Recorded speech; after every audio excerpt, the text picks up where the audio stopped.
مال اور جاہ بری چیز نہیں، اس کو دنیا نہیں کہتے. دنیا کہتے ہیں مال و جاہ کی ہوس، ہوس کو کہتے ہیں یہ دنیا. اب لیجئے کہ ہوس آپ میں ہے یا نہیں. تھرمامیٹر لے لیں. پہلے تو مال کے اعتبار سے، اب اس کی 3 قسمیں پہلے بتا دوں تاکہ بعد میں بات ذہن سے نہ نکل جائے. دنیا کی 2 قسمیں بتا دیں، مال، حب مال، حب جاہ. تیسری قسم یہ ہے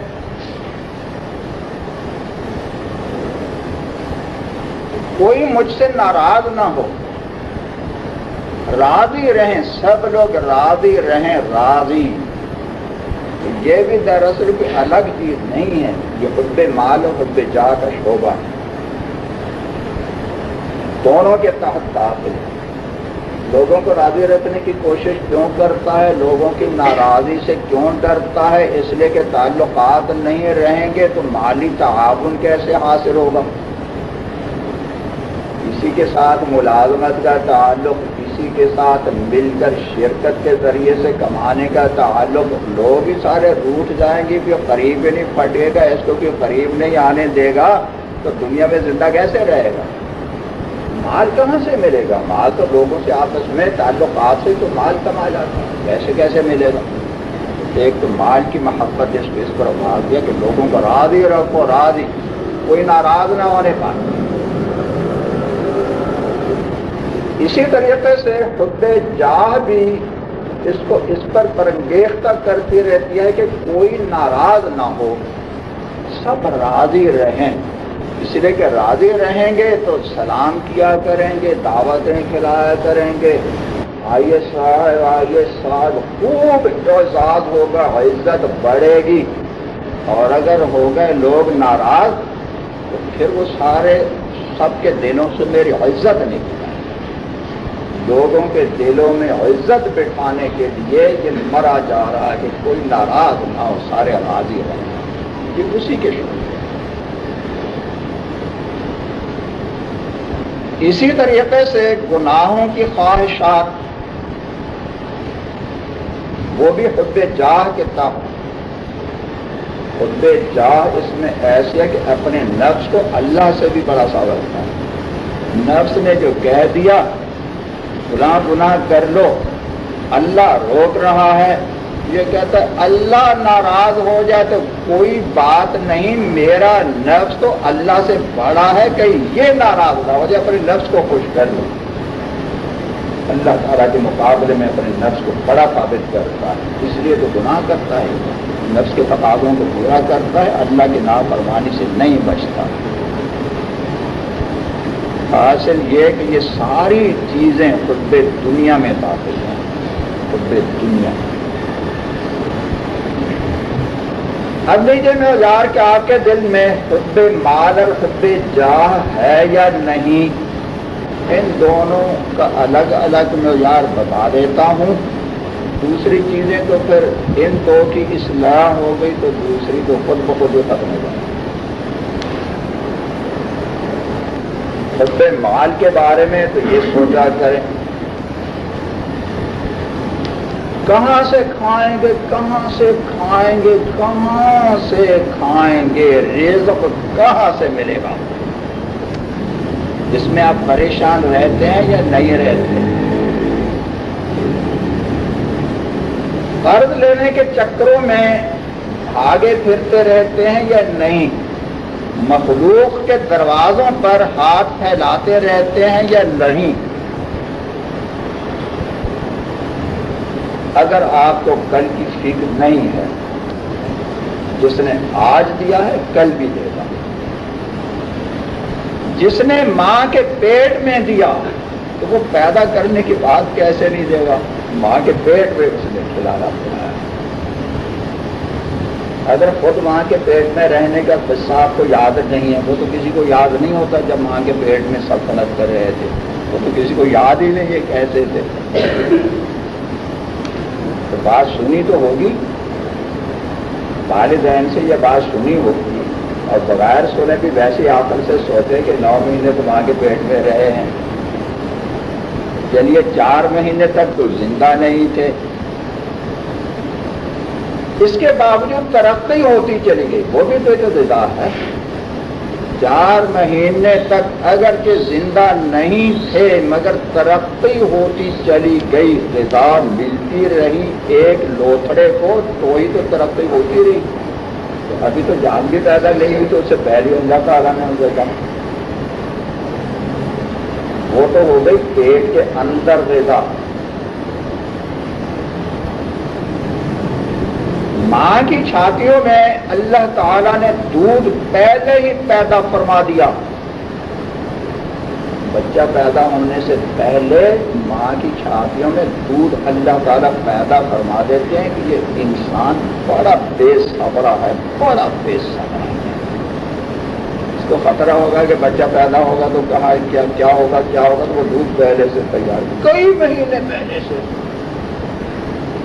ارے وہ جو آئے گا نا معلوم نہیں پیدا ہوگا نہیں ہوگا، مردہ ہوگا زندہ ہوگا یا پیدا ہو کر مر جائے گا، یہ اس کی خوراک پہلے سے تیار ہے، خوراک پہلے سے تیار ہے۔ پھر وہ بات سوچنا، گناہوں کا سب سے پہلا حملہ، گناہوں کا سب سے بڑا وبال عقل پر پڑتا ہے۔ آپ چیزوں کے حقائق سمجھنے کے لیے 2 طریقے وحی کے بعد، سب سے پہلا طریقہ تو وحی ہے، اللہ بتا دے، اس سے بڑا کوئی طریقہ تو ہو ہی نہیں سکتا کسی چیز کو سمجھنے کے لیے کہ اللہ بتا دے کہ یہ چیز یوں ہے۔ تو وحی کے بعد کے 2 طریقے ہوتے ہیں، ایک مشاہدہ، دوسرا تجربہ، دیکھ رہے آنکھوں سے کسی چیز کو، دوسری بات یہ ہے کہ پھر تجربہ بھی کر لیا۔ یہاں دیکھیے رزق کے بارے میں سب سے پہلی بات وحی کیا ہے، وحی کی اللہ تعالیٰ فرما رہے ہیں مَا مِن دَابَّةٍ فِي الْأَرْضِ إِلَّا عَلَى اللَّهِ رِزْقُهَا، دنیا میں کوئی مخلوق ایسی نہیں اللہ نے جس کے رزق کا ذمہ نہ تھا، اللہ نے رزق کا ذمہ دیا، کوئی بھی مخلوق بیلوں میں چیونٹے کیوں نہ ان کے بھی رزق کا وہ دیا ہوا اللہ تعالیٰ۔ آج صبح میں شربت پی رہا تھا، جوس پی رہا تھا، ایک قطرہ فرش پر گر گیا، گرا کیوں؟ بات ایسی ہے مگر خیر اب بتا ہی دو۔ میرا معمول یہ ہے کہ جو پیالہ پیتا ہوں تو لبالب پیتا ہوں، لبالب چھلکتا ہوا پیالہ، چائے کی پیالی تو وہ بھی ایسی کہ منہ تک لے جانا بھی بہت مشکل، ذرا کر کے، کبھی کبھی تو پہلا گھونٹ اس کا چمچی سے پیتا ہوں، ویسے اٹھاؤں گا تو گر جائے گی۔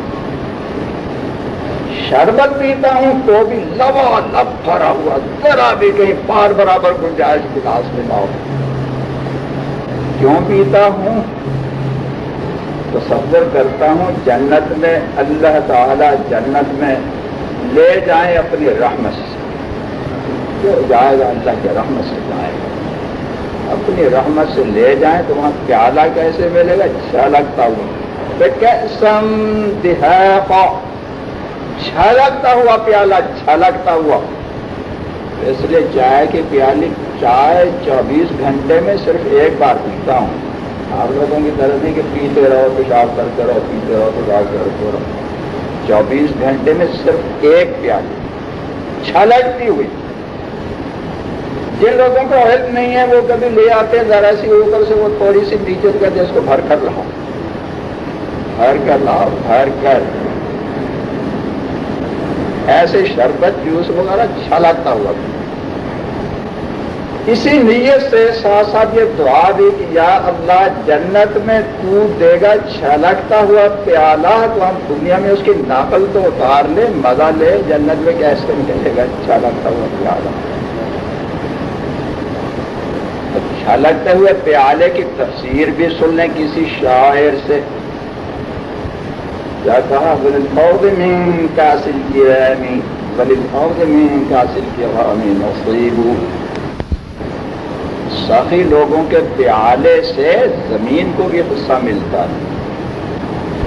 سخی لوگوں کا جو پیالہ ہوتا ہے نا تو اس سے زمین کو بھی حصہ ملتا ہے. اتنا بھرتے کہ زمین پر کوئی گر بھی جاتا. بخیل آدمی تو اس کو ویسے ہی آدھا پھر اور بھی آدھا چھوٹا چھوٹا کرے. اگر ہم سے برتن ہی گلاس بھی چھوٹے چھوٹے بنائیں گے وہ بھی پھر ہاتھ ہے اور اس سے بھی تو جان بوجھ کر نہ گرایا کریں. اس لیے تو وہ تو اللہ کی نعمت کی ناقدری ہوگی. بھرنے کی کوشش کریں. نیچے پلیٹ رکھ لیا کریں. کچھ قطرے پلیٹ پر گر گئے تو ان کو پی لیا کریں. میرے پیالے سے زمین پر گرا نہیں کرتا. اصلاً تو وہ ایسی عادت ہو گئی بالکل لبالب مطلب ایک خطرہ اس میں سے گرنے نہیں دیتا. عادت ہو گئی. نیچے کو پلیٹ بھی ہوتی ہے گرے تو اس سے نہیں گرے. آج سب اتفاقاً ایسی بات ہو گئی کہ ایک قطرہ گر گیا. تھوڑی دیر کے بعد میں نے دیکھا میں وہاں صبح کو ذرا ہوا پوری بھی کر رہا تھا صفائی کر رہا تھا جان کا جوس پیا تھا تو تھوڑی دیر کے بعد دیکھا تو چیونٹیاں اس پر چیونٹیاں ایسی مست ہیں ایسی مست کہ پتہ ہی نہیں چلتا کہ یہ زندہ ہیں یا مردہ ہیں. جوس کو چوسنے میں جوس کے قطرے کو چوسنے میں 5-6 چیونٹیاں ایسی اس میں یوں دبی ہوئی کہ یہی پتہ نہیں چلتا کہ زندہ ہے یا مردہ ہے. بڑا مزہ لے رہی اتنی مست ہو گئی اتنی مست یہ پتہ ہی نہیں کہ یہ زندہ کیا ہوتا کتنی مست ہو کر اس کو اللہ تعالیٰ نے ان کو رزق اس طریقے سے پہنچایا کہ کسی کے بس کی بات نہیں. میں نے جان بوجھ کر قطرہ تھوڑا ہی گرایا تھا پتہ ہی نہیں گرا یا نہیں گرا اور اللہ تعالیٰ نے کس طریقے سے رزق پہنچایا. کیسے؟ ارے جھوٹ کہاں سے آم آئے کس نے آم لگائے کس نے پھر پانی دے دے کر محنت دے دے کر آموں کے درختوں کو تیار کیا کس نے وہاں سے آم کاٹے کون وہاں سے آم کاٹ کر خرید کر بازار میں لایا اور کہاں بازار سے وہ آم میرے پاس پہنچے اور کہاں پھر ہمارے گھر والوں نے اس سے جوس بنایا اور پھر وہ جوس گلاس میں آیا اور ہم نے پیا اور وہ چیونٹیاں جو 4-5 تھیں اللہ تعالیٰ نے ان کو رزق پہنچانے کے لیے کتنی مخلوق کو لگایا. سوچنے کی بات ہے کتنی مخلوق کو لگایا. چیونٹوں کو رزق پہنچانے کے لیے چاند کو بھی لگایا ستاروں کو بھی لگایا آفتاب کو بھی لگایا ہوا کو بھی لگایا اور جتنے انسانوں کو لگایا وہ تو پہلے بتا چکا ہوں. ان چیزوں کو کیسے لگایا کہ ستاروں کا اثر نباتات پر پڑتا ہے چاند کا اثر پڑتا ہے آفتاب کا اثر پڑتا ہے نبات کہیں دھوپ بالکل نہ نکلے تو وہ پودے ہوتے ہی نہیں. پانی کو ان کی خدمت کے لیے لگایا پانی اگر نہ دیا جاتا تو وہ پودے کیسے ہوتے آم کیسے لگتے. کتنی مخلوق کو اللہ تعالیٰ نے لگایا کتنی مخلوق پھر وہ پانی ہوا اور پانی ان چیزوں کو سوچا جائے کہ ان میں کیا کیا چیزوں کے ثمرات ہیں پانی کہاں کہاں سے گزرتا ہے کیسی کیسی کانوں کے اثرات اس میں ہوتے ہیں ہوا کہاں کہاں سے گزرتی ہے جو پھلوں کے اوپر سے پودوں پر گزرتی ہے. تو یہ آج کی بات ہے آج کی بات 4-5 چیونٹیوں کو رزق پہنچانے کے لیے اللہ نے کتنے اسباب پیدا کیے کہ من حیث لا تحتسب قرآن میں تو یا تحتسب ہے نا چیونٹی کے بارے میں کہہ رہے ہیں اس بیچاری کو پتہ بھی نہیں چند چیونٹیوں کو پتہ ہے کہ کس نے درخت لگائے کس نے پھل لگائے کس نے کاشت کی اور کس نے اس کو محنت کر کے بڑھایا اور کون کون سی اس پر ہوائیں چلیں، کیسی کیسی آپ کی شعاؤں نے ان کی تربیت اور پرورش کی، اور پھر کن لوگوں نے وہاں سے کاٹ کر بازار میں پہنچایا، بازار سے کہاں کر یہاں پہنچے، کتنے ہاتھوں میں ہو کر پہنچے۔ کس نے جوس نکالا، کس نے گلاس میں ڈالا، کس نے پیا، اور اس نے جان بوجھ اور قطرہ نہیں گرایا، وہ اللہ نے ان کے لیے قطرہ ہے بند کروا دیا۔ اور وہ بڑی اتنی مستی سے پی رہی ہیں کہ آج کا مسلمان اتنی مستی سے اللہ کا رزق نہیں کھاتا۔ چیونٹی کو آج کے مسلمان کی بنسبت زیادہ آفر ہے۔ کبھی کبھی میں کا لفظ اس لیے کہہ دیتا ہوں کہ یہ نہ سمجھیں کہ باتیں کرتا تو رہتا ہے اور کہتا تو رہتا ہے، شاید کرتا نہیں ہوگا، اس مسئلہ سے میں کہہ دیا کرتا ہوں۔ سمجھ گئے؟ اپنی مثال اس لیے کہہ دیتا ہوں کہ کسی کو خیال ہو کہ کہتا بہت ہے، معلوم بھی کرتا ہوگا یا نہیں۔ سنیے، جب میں کھانا کھاتا ہوں، جب پانی پیتا ہوں، جب شربت یا جوس وغیرہ پیتا ہوں، تو ساتھ ساتھ میں اس کا اثر محسوس کرتا ہوں کہ وہ میرے جسم کے ایک ایک رونگٹے میں، حتیٰ کہ ناخنوں میں، ایک ایک رونگٹے میں یہ اللہ تعالیٰ کی رحمت سرایت کر رہی ہے۔ کھانے پینے سے جو اس کے ہے وہ اللہ تعالیٰ کی رحمت جو ہے ایک جسم کے ایک ایک رونگٹے میں یہ چیز پہنچے، سوچ کر کھاتا ہے۔ اللہ تعالیٰ اور زیادہ ترقی عطا فرما، سب کو یہ نعمت عطا فرما۔ وہ چیونٹیاں معلوم ہوتا ہے کہ مجھ سے بھی زیادہ ہوشیار تھی جوس پینے کے لیے، مجھ سے زیادہ۔ میں تو جب جوس پیتا ہوں تو میرے ہوش تو قائم ہوتے ہیں، دیکھنے والے یہ نہیں سمجھتے کہ یہ مردہ ہے، ایسے دل کرا بیٹھا وہ ہوش قائم ہوتے ہیں۔ وہ ایسی کہ بالکل میں نے غور سے بار بار دیکھا کہ یہ بالکل جیسے مری یوں مست ہو، اس طریقے سے مستی سے کی کہ جو 5 نمازیں باقی ہیں ان کے بارے میں یہیں بیٹھے بیٹھے دعا بھی کر لیں، یا اللہ اپنی عظمت، اپنی کبریائی، اپنی محبت ہمارے دلوں میں اتنی عطا فرما دے کہ سب نافرمانیوں سے ہماری حفاظت کرے۔ پوچھا تھا کہ پہلے تو یہ بشارت بتائی کہ میں نے داڑھی رکھ لی ہے، شادی آپ کی ہوئی؟ شادی نہیں ہوئی؟ اچھا ہے، شادی سے پہلے لڑکا بن جائے، کوئی لڑکی شادی سے پہلے لڑکا بن جائے تو ٹھیک ہے نا، شادی تو ہونی چاہیے لڑکی لڑکے سے۔ تو آج کل لوگ وہ کر دیتے ہیں لڑکی کی شادی لڑکی سے، دونوں کر دے ایک جیسا باہر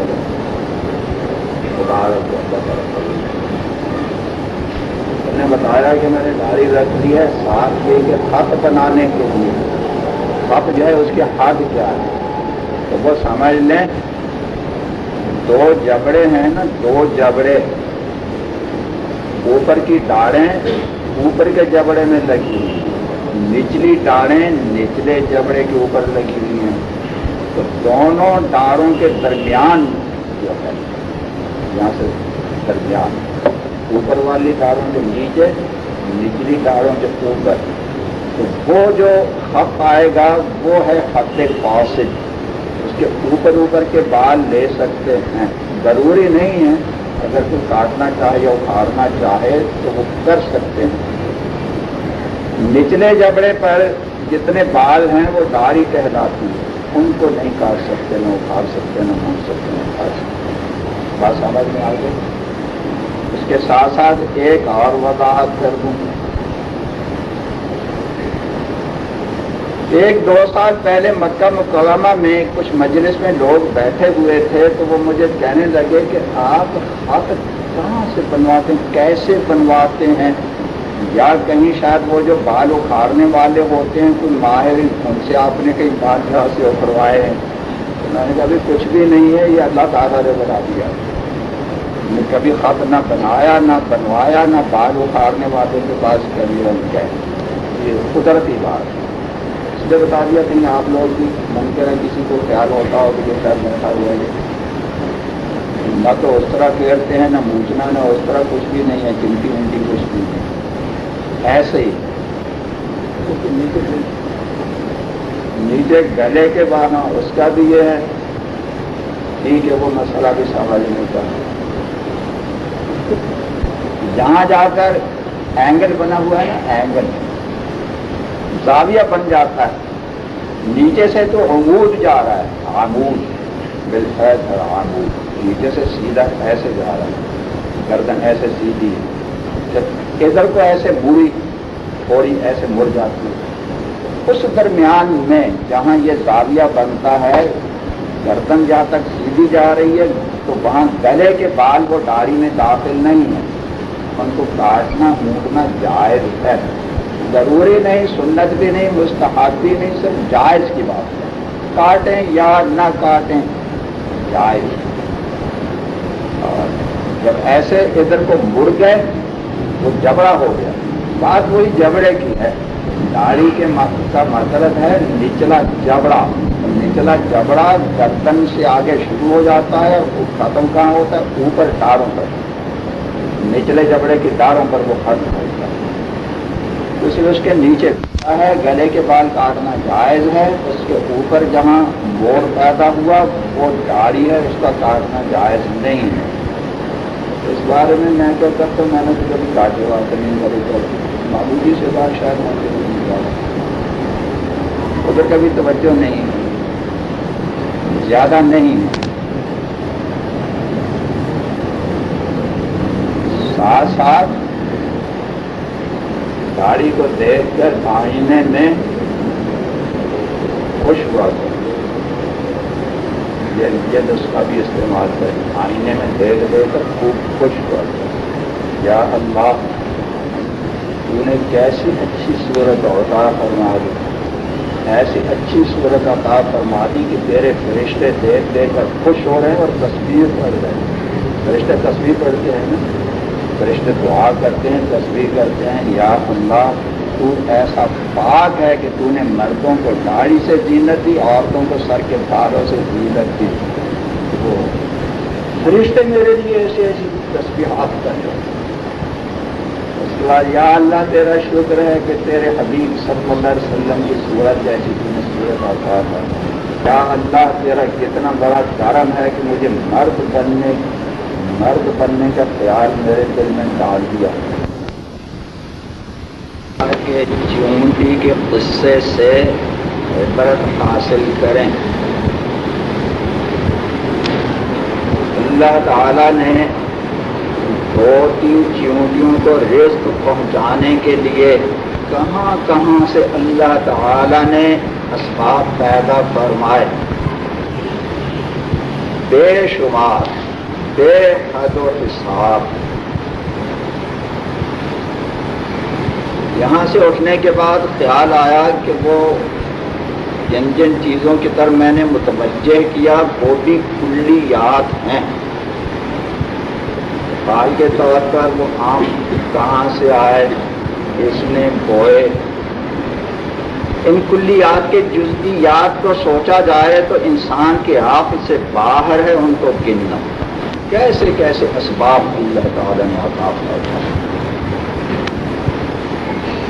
انہیں کلیات میں سے 2 کا خیال بعد میں آیا.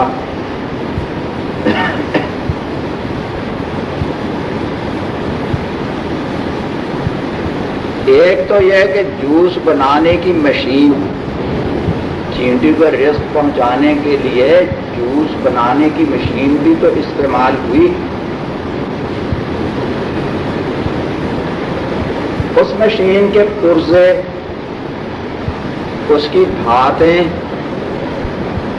کہاں کہاں سے وہ دھاتیں ہوئیں اور کن کن لوگوں نے پرزے بنائے، کن کن لوگوں نے مشین تیار کی، کن کن دکانوں پر پہنچی اور دکان پر سے خرید کر کون لایا، کس کے ہاں پہنچی، وہاں سے چونٹی کے کام آ گئی.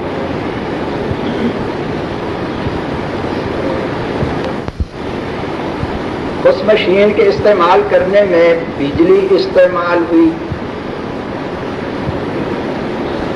بجلی ذرا سی بھی استعمال کریں اس میں پورے محکمہ کا دخل ہے. بجلی پر جتنا بھی محکمہ لگا ہوا ہے آپ ذرا سی بھی استعمال کریں تو سب کا اس میں داخل ہے. تو اتنی فوج اتنی بڑی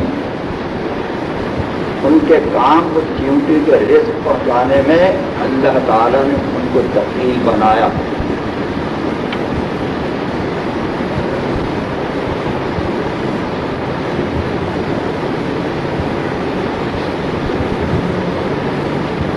جوس میں پانی پڑا، اولاً تو یہ پانی آیا کہاں سے، اس میں اللہ تعالیٰ کی کیا کیا قدرتیں ہیں، کہاں کہاں سے اللہ تعالیٰ پانی بھیجتے ہیں.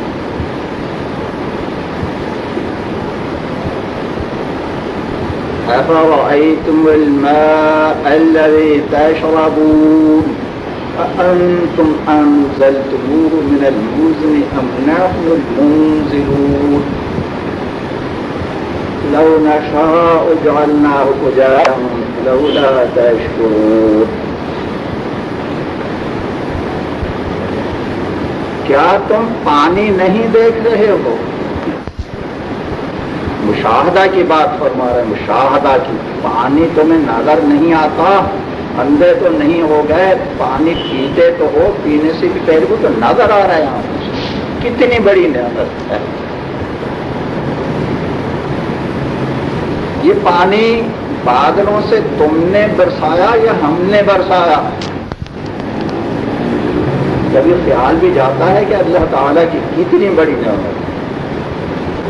اگر ہم چاہیں اسے کڑوا کر دیں پھر کیا کرو؟ کیوں شکر ادا نہیں کرتے؟ یہ الفاظ بھی قرآن کریم کے ہیں. کیوں شکر ادا نہیں کرتے؟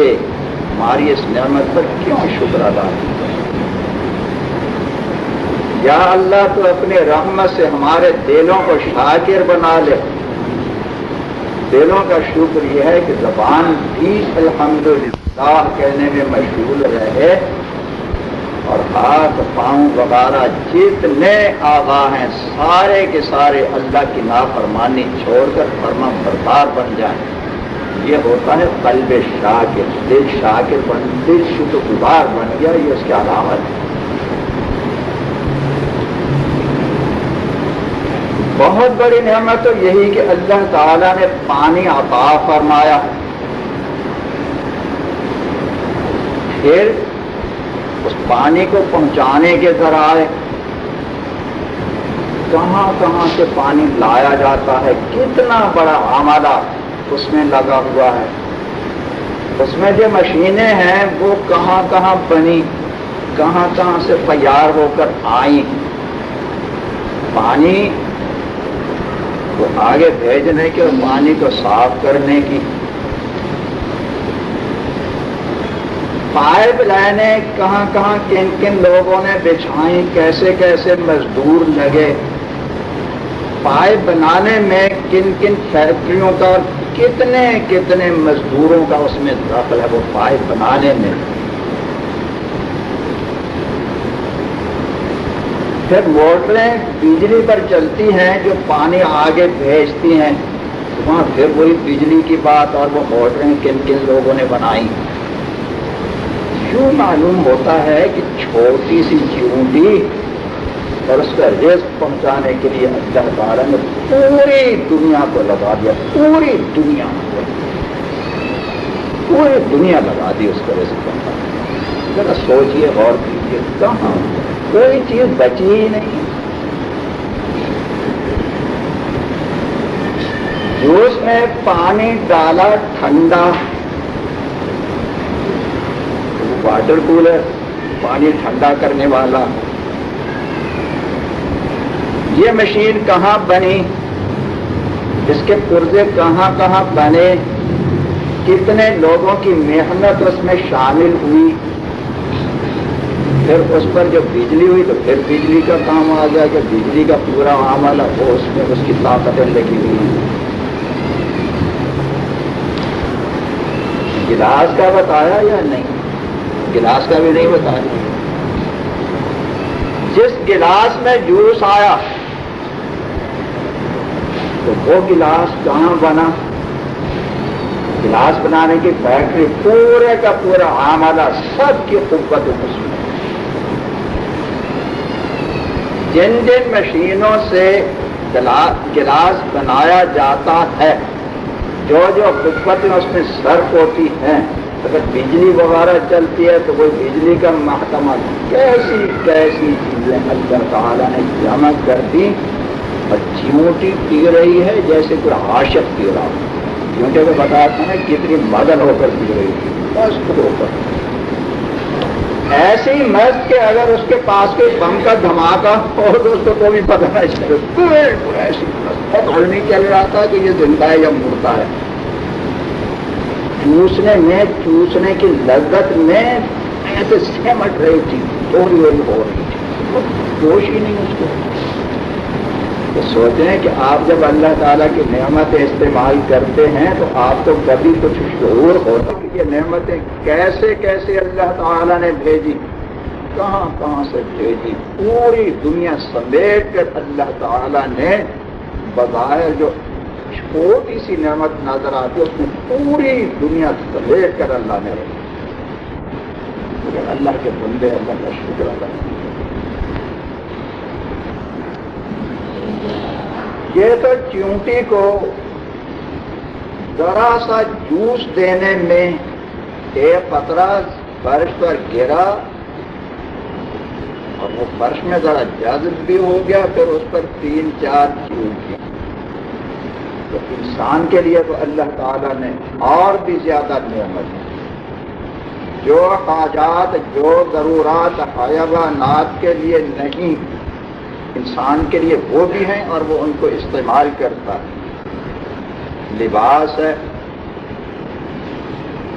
حیوان تو لباس استعمال نہیں کرتے. اپنے لباس کے بارے میں سوچیں. کپڑے کو سوچیں، جوتے کو سوچیں تو یوں معلوم ہوتا ہے کہ دنیا کا کوئی فرد شاید آپ کی خدمت سے بچا، کوئی فرد.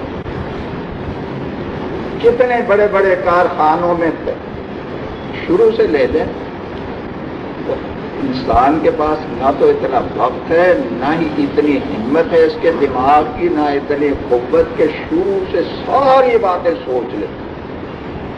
تو رما بتا رہا ہوں، رما سرسری سوچے. کپڑا بننے کے لیے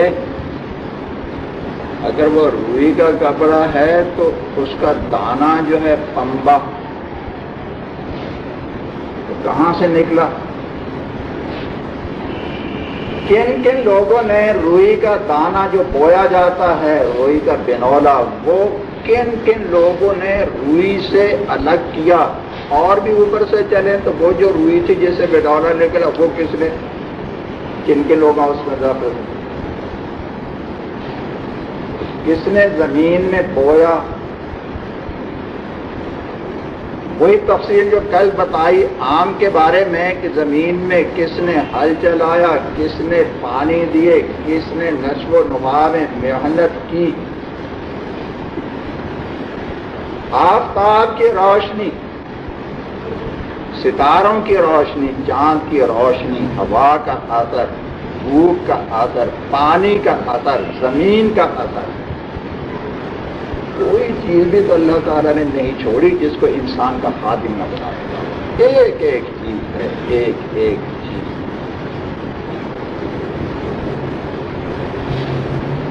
پھر روئی کس نے نکالی؟ پودوں سے روئی کس نے نکالی؟ کس نے اٹھائی؟ کارخانوں تک پہنچائی. کارخانوں میں کن کن لوگوں نے اس کا سوٹ بنایا، کون کون سی مشینیں استعمال ہوئی سوٹ کے بعد کے، کون کون لوگ کپڑا بنانے میں شریک ہوئے، کپڑے پر مہر لگانے والے، آگے بیچنے والے، دکاندار بھی اسی میں، کارخانہ دار بھی اسی میں، مزدور بھی اسی میں. کوئی انسان بچا ہوا نظر نہیں آتا، کچھ نہ کچھ اس کا اس میں اثر ہو رہا ہے. اگر کوئی شخص دکان سے خرید کر آپ تک لے آیا تو اس کا بھی اس میں آتا ہے. درمیان میں کسی کو پکڑایا، ذرا میاں یہ پکڑ لیجیے میں کچھ یہ کام کروں، اس کا بھی آتا ہو گیا. لباس کو سوچیں. اسی طریقے سے آپ کے خوراک حیوانوں کے خوراکوں سے مختلف ہے، کیا کیا چیزیں کھاتے ہیں، کہاں کہاں سے کھاتے ہیں.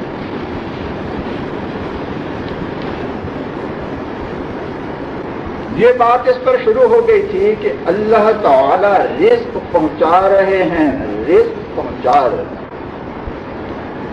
اس کے باوجود انسان کو صبر نہیں آتا، اس میں قناعت نہیں، ناشکرا ہے، ناشکری کا مرض ہے جس کو پریشان کیا ہوا ہے. ناشکری کے مرض نے پریشان کر رکھا ہے. کل آیت بتائی تھی وَمَا مِن دَابَّةٍ فِي الْأَرْضِ إِلَّا عَلَى اللَّهِ رِزْقُهَا. زمین میں کوئی حیوان ایسا نہیں، کوئی ایک بھی ایسا نہیں پوری زمین میں، زمین کی گہرائیوں تک، سمندر کی تہ میں، زمین کی گہرائی میں کہیں بھی اندر سے اندر کوئی کیڑا کہیں. اللہ تعالیٰ فرماتے ہیں کہ اس کا رزق میرے ذمے ہے. تو کیا جو لوگ رزق سے پریشان ہوتے ہیں تو ان کا یہ خیال ہے کہ یا تو یہ خیال ہوتا ہوگا کہ میں کہیں ایسے کونے میں پڑا ہوا ہوں کہ اللہ کو پتہ ہی نہیں. زمین کی تہ کے اندر چیونٹی، اس کو تو اللہ رزق پہنچا رہا. سمندروں کی گہرائیوں میں مچھلیاں، ان کو تو اللہ رزق پہنچا رہا. مگر یہ انسان اور مسلمان کہلانے والا، اس کو یہ خیال آتا ہے کہ شاید اللہ کو میرا علم نہیں ہے، اس کو پتہ ہی نہیں کہ ہم نے کوئی پیسہ کر دیا آلوگی کے ضرورت میں کرے، یہ اللہ کو پتہ نہیں ہے. معاذ اللہ کیا ہے. کیا پتہ تو ہے مگر وہ عاجز ہو گیا. اس نے جو وعدہ کیا کہ میرے ذمے ہے تو جان بوجھ کر وعدہ پورا نہیں کر رہا، وعدے کے خلاف کرتا، اپنے ذمے لے کر پھر دھوکہ دے دیا. وعدہ کا اللہ نے دھوکہ دے دیا، کہہ رہا ہے کہ میرے ذمے اور پھر کرتا ہے نہیں. یا کہیں کہ عاجز آ گیا، یا یہ کہیں کہ میرے ساتھ دشمنی ہے. تو وہ تو کہتے ہیں کہ میں رزق تو دشمنوں کو بھی دیتا ہوں، سب کو دیتا ہوں. تو نے اگر بدعمالی سے دشمنی قائم کر رکھی ہے، رزق تو وہ پھر بھی دے گا. ہاں، فرق اتنا ہے کہ اگر بدعمالی سے اللہ کو ناراض کر رکھا ہے تو رزق ملتے ہوئے بھی تو پریشان رہے گا. سکون رہے یا پریشانی ہو، اس کا مدار اس پر ہے کہ اللہ کو راضی کیا یا نہیں کیا. وہ بات اس پر مبنی ہو.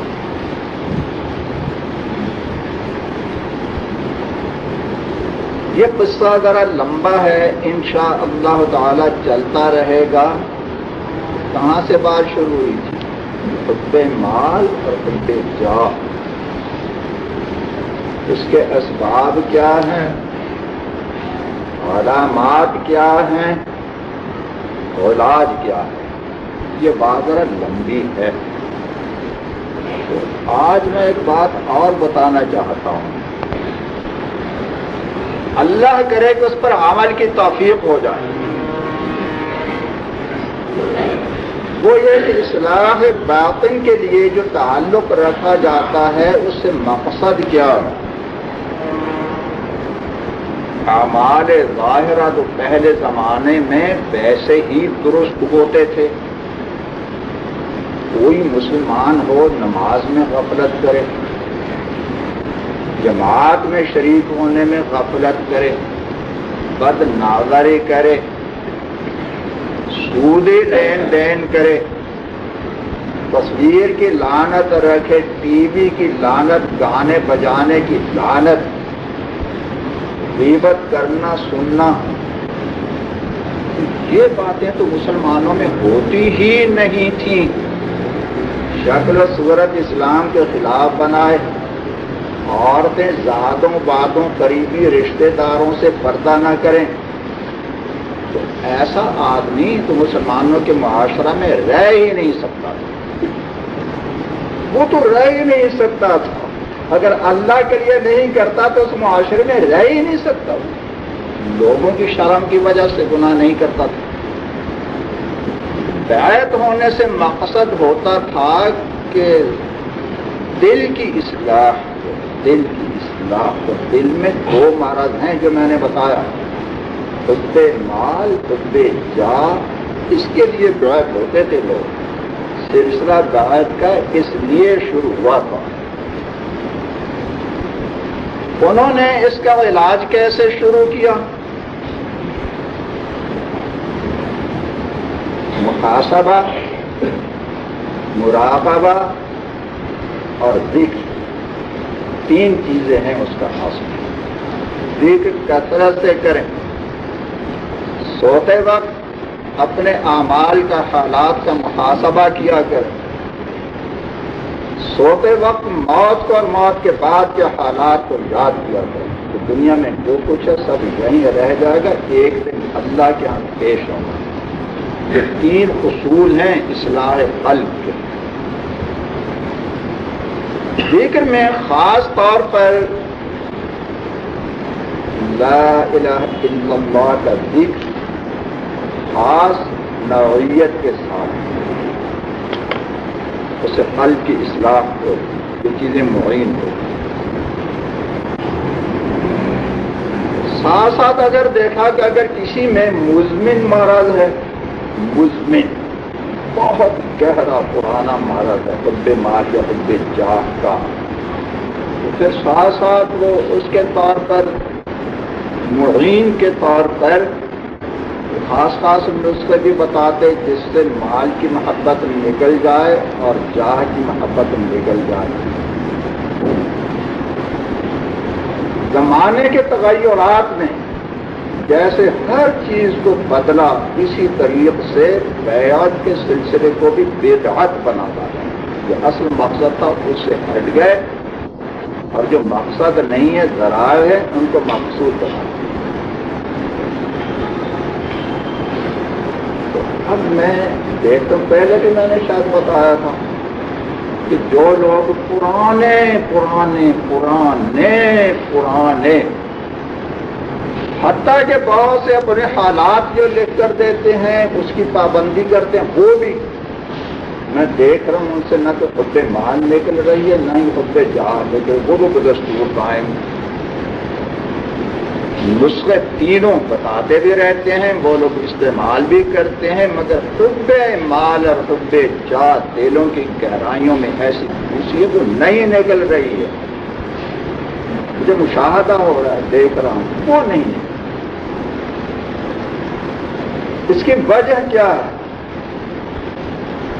وجہ اس کی یہ ہے کہ بیعت سے جو مقصد تھا کہ دل سے حب مال اور حب جاہ نکلے، زمانے کے تغیر سے اور غلط پیروں، غلط مشائخ اور غلط خانقاہیں جو خام خواہ بن گئی ہیں، خانقاہیں خام خواہ ہے آج کل کی، انہوں نے مقصد ہی بھلا دیا،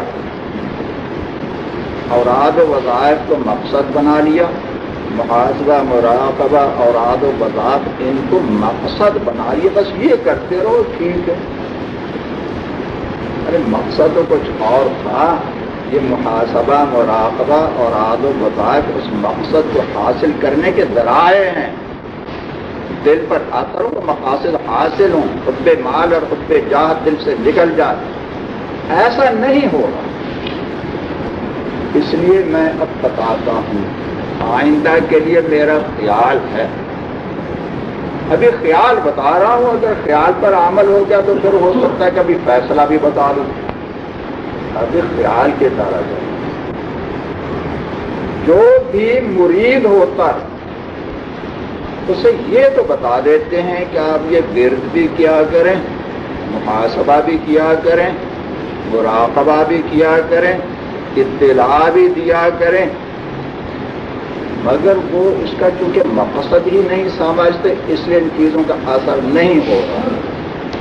اس لیے آئندہ میرا خیال یہ ہے کہ آئندہ جو بھی مرید ہو تو اس کو یہ بتایا جائے کہ فیصد کچھ پیسے نکالا کرو اور یہاں پہنچایا کرو.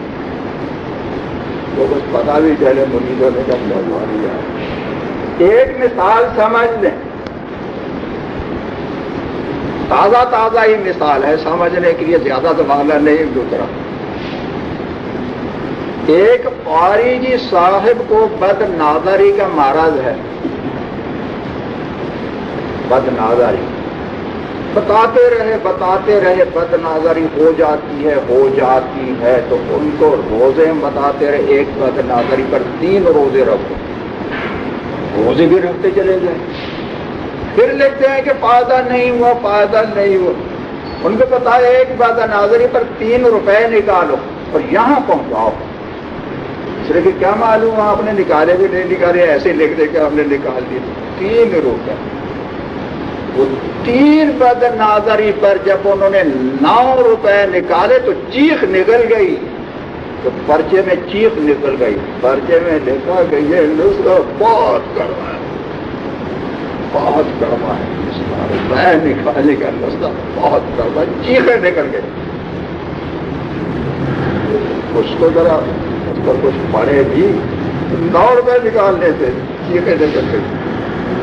9 روپے بھی ایک ساتھ نہیں شاید, وہ 3 روپے پھر کچھ دنوں کے بعد 3 پھر کچھ دنوں کے بعد 3 روپے نکال کے چیخیں نکل گئی. تو ابھی سوچ رہا ہوں, ابھی فیصلہ نہیں کیا, سوچ رہا ہوں. ہو سکتا ہے کہ فیصلہ کر ہی دے. جو بھی مرید بنے اتنی بار تو لا الہ الا اللہ کر دے گی. یہ محاسبہ مراقبہ اور تلاوت اور انواع رشید اور مواعظ, اور اس کے ساتھ ساتھ یہ کہ اپنی آمدن کا کم سے کم 1/100, بہتر یہ ہے 1/10 آمدن پر رکھ رہے ہیں. سوچیے ذرا, اگر کسی کا گزارا 10 روپے میں ہو جاتا ہے تو کیا 9 میں نہیں ہو سکتا؟ 10 میں سے کیا چیز؟ 10 میں سے 1 تو کچھ بھی نہیں ہے. 10 روپے آپ تو کہیں گے ہم تو قرض دے کر گزارا کرتے, 10 میں بھی نہیں ہوتا, قرض دے کر کرتے.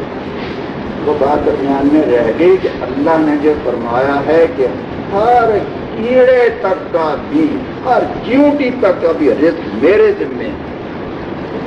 اس کا یہ مطلب نہیں ہے کہ جتنے کھانے پینے اور رہائش اور پہننے کے آپ کے دل میں خواہش و پوچھنی دوں گا, یہ وعدہ نہیں.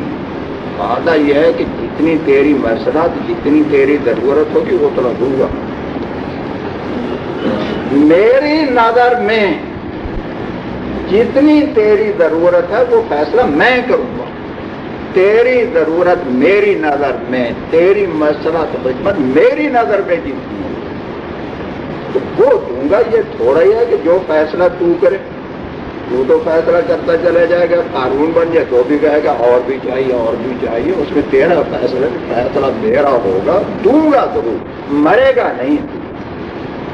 جو لوگ قرض لینے کرنے کے چکر میں رہتے ہیں وہ دراصل ان میں اتنی عقل ہی نہیں ہے کہ اللہ کے شکر گزار بندے بنے, قناعت سے کام لیں, اللہ مدد کرے گا. اللہ تعالیٰ کے وعدے پر ان کو ایمان نہیں ہے. تو ایک بات تو یہ ہو گئی, جب 10 میں سے 9 پر گزارا کرنا کچھ مشکل نہیں ہے تو 100 میں سے 99 پر گزارا کر لینا کیا مشکل ہے؟ وہ تو اور بھی زیادہ. تو سوچ رہے ہیں کہ 10 میں سے 1 مرید ہونے کے لیے اس کے حب مال کا علاج کیسے کریں. 10 میں سے 1 یا 100 میں سے 1, یہ تو علاج ہوگا حب مال کا. حب جا کا علاج کیسے ہوگا کہ یہاں بیت الخلا صاف کیا کریں, کچھ پتا چلے. یہاں دارالفتا میں آ کر بیت الخلا کو صاف کیا کریں. ہو سکتا ہے کہ کچھ اور بھی لوگوں میں جاہ کے امراض مختلف ہوتے ہیں.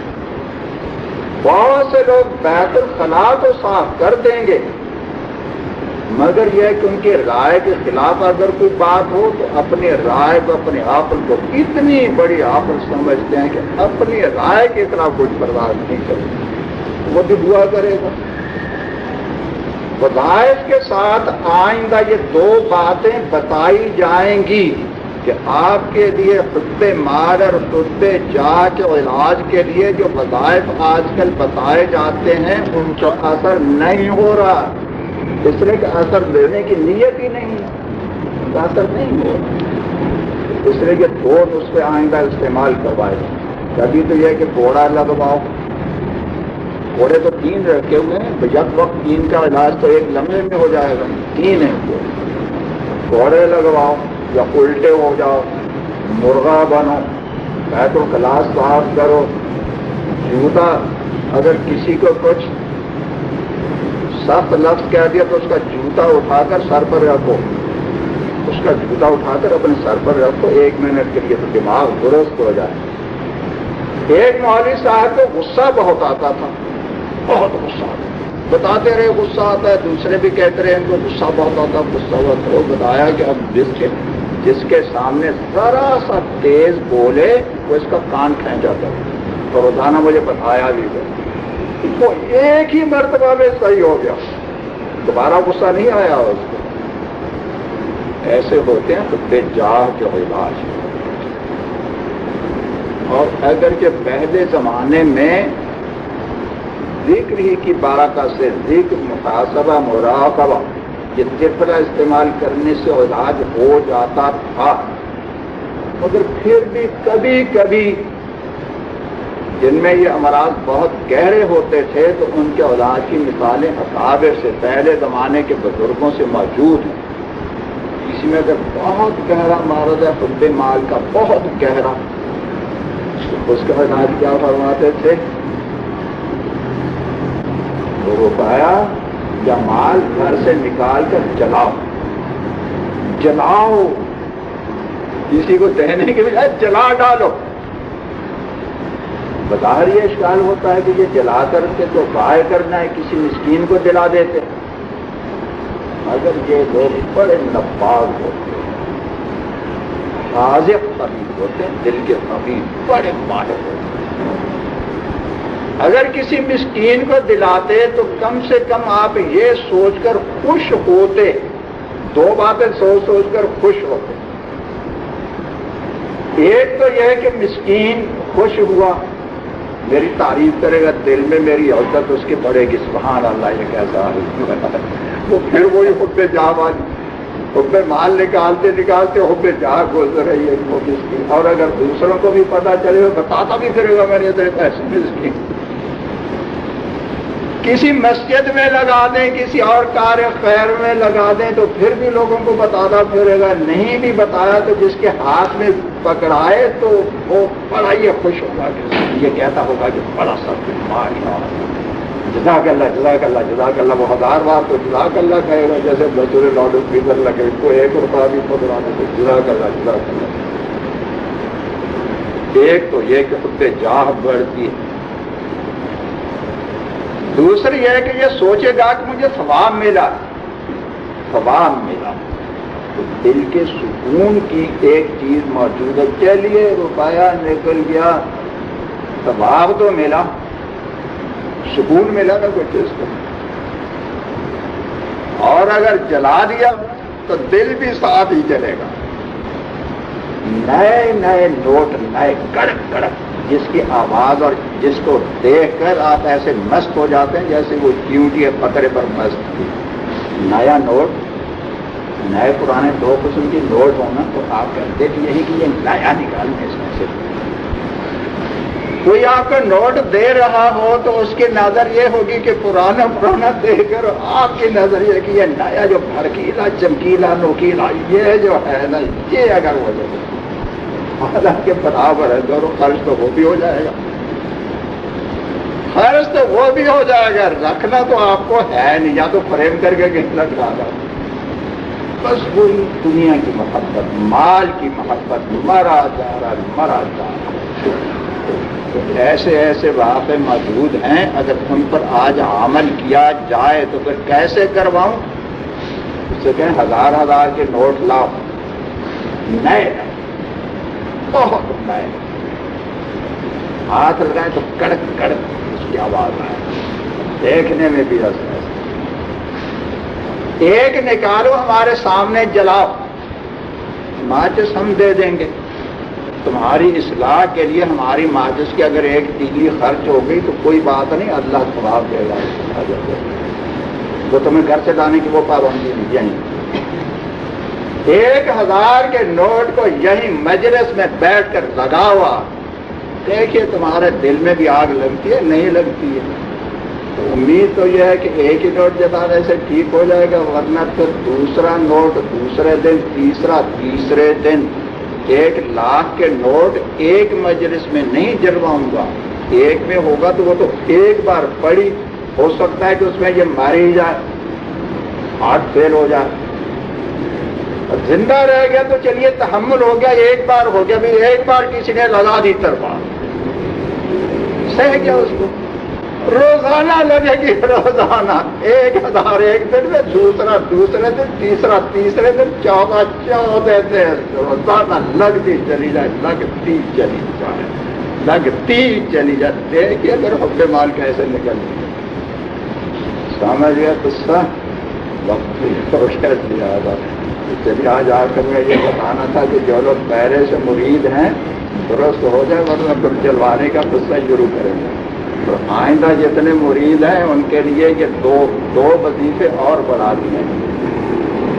پہلے جتنے وظیفے بتائے جاتے ہیں نا